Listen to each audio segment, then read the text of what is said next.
নমস্কার বন্ধুরা, আমি সঞ্চারী আর আমার চ্যানেল ইজ কুকিংয়ে আপনাদের সকলকে স্বাগত।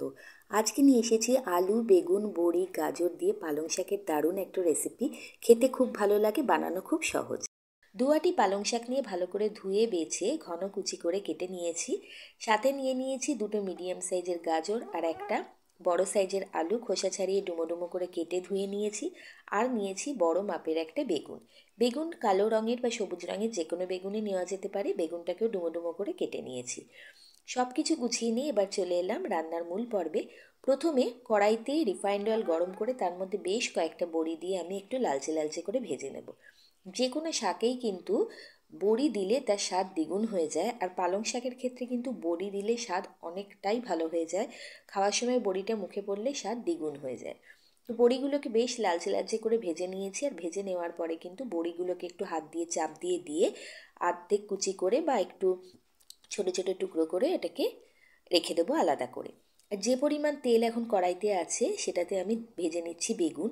বেগুন ভাজার জন্য আমি একদমই বেশি তেল দিচ্ছি না, কারণ বেগুন যেহেতু প্রচুর পরিমাণে তেল টানে, সেই জন্য বেগুন একটু বেশি তেলে ভাজলে অনেকটা তেল খাওয়া হয়ে যায়। সেই জন্য আমি কম তেলে বেগুনটাকে প্রথমে হাই ফ্লেমে ভেজে নেব 2 মিনিটের জন্য, তাতে করে বেগুনটা ভাজা ভাজা হয়ে যাবে। তারপর গ্যাসের ফ্লেমটা একটু কম করে দিয়ে এর মধ্যে একটু নুন দিয়ে একটু ধীরে ধীরে ভাজবো, যাতে বেগুনটা নরম হয়ে আসে। আপনারা চাইলে বেগুনটাকে কিন্তু একেবারে ছাকা তেলেও ভেজে নিতে পারেন। বেগুনটাকে ভেজে নেওয়ার পরে এর মধ্যে আমি অ্যাড করে দেবো সর্ষের তেল, কারণ সর্ষের তেল ছাড়া কিন্তু শাক রান্না অসম্পূর্ণ। তো বেগুনটা দেখুন বেশ ভালো মতো ভাজা ভাজা হয়ে গেছে। বেগুনটাকে একটা পাত্রে সরিয়ে নিচ্ছি। নিয়ে কড়াইতে আর এক বিন্দুও তেল নেই, তো আমি এর মধ্যে প্রায় একটা বড় চামচের 1 চামচ মতো সর্ষের তেল অ্যাড করে দিলাম। তেলটা একটু গরম হয়ে যেতে এর মধ্যে দিয়ে দিলাম ফোড়ন হিসেবে জিরে। আর কোনো রকম ফোড়ন আমি এখানে ব্যবহার করছি না। জিরেটা দেওয়ার পরে জিরেটা যেই একটু ভাজা ভাজা হয়ে গেল, অমনি এর মধ্যে দিয়ে দিলাম কেটে রাখা ডুমো ডুমো করে কেটে রাখা আলু আর গাজর। আলু আর গাজরটা দিয়ে ভালো করে তেলের সাথে ভাজবো। আর ভাজার সময় একটুখানি কিন্তু নুন দিয়ে দেবো। নুন দিয়ে দিলে আলুটা খাওয়ার সময় ফিকে লাগবে না, নুনের স্বাদটা আলু আর গাজরের মধ্যে ঢুকে যাবে। আর আলু আর গাজর একটু তাড়াতাড়ি নরমও হয়ে যাবে। ঢেকে ঢেকে 3-4 মিনিট সময় নিয়ে আলু আর গাজরটাকে ভালো মতো ভেজে নেব, যাতে আলু আর গাজর কড়াইতে প্রায় 70-80 ভাগ মতো নরম হয়ে যায়। পালং শাক আমরা কিন্তু অনেকভাবেই খাই, শুধু বেগুন দিয়ে বা শিম বেগুন দিয়ে অনেক রকমভাবেই কিন্তু পালং শাক খাওয়া যায়। কিন্তু এরকম একটু সবজি দিয়ে খেলে কি হয়, স্বাদটাও ভালো লাগে, শরীরের জন্য অনেকটাই এটা উপকারী। আর এটা বানানো ভীষণ সহজ।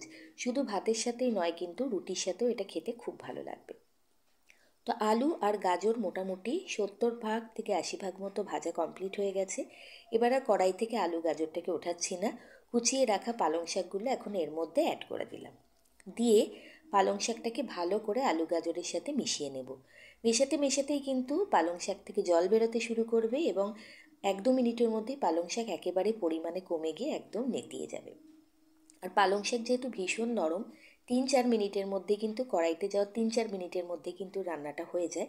সেই জন্য একদমই বেশি সময় লাগবে না। তো পালং শাক আগের থেকে অনেকটা পরিমাণে কমে গেছে।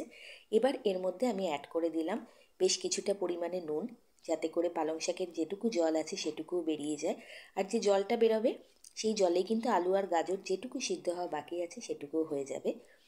পালং শাক আলু গাজর অনেকটা সিদ্ধ হয়ে এসছে, এখনও কিন্তু পালং শাকের অনেকটা জলই কড়াইতে দেখা যাচ্ছে।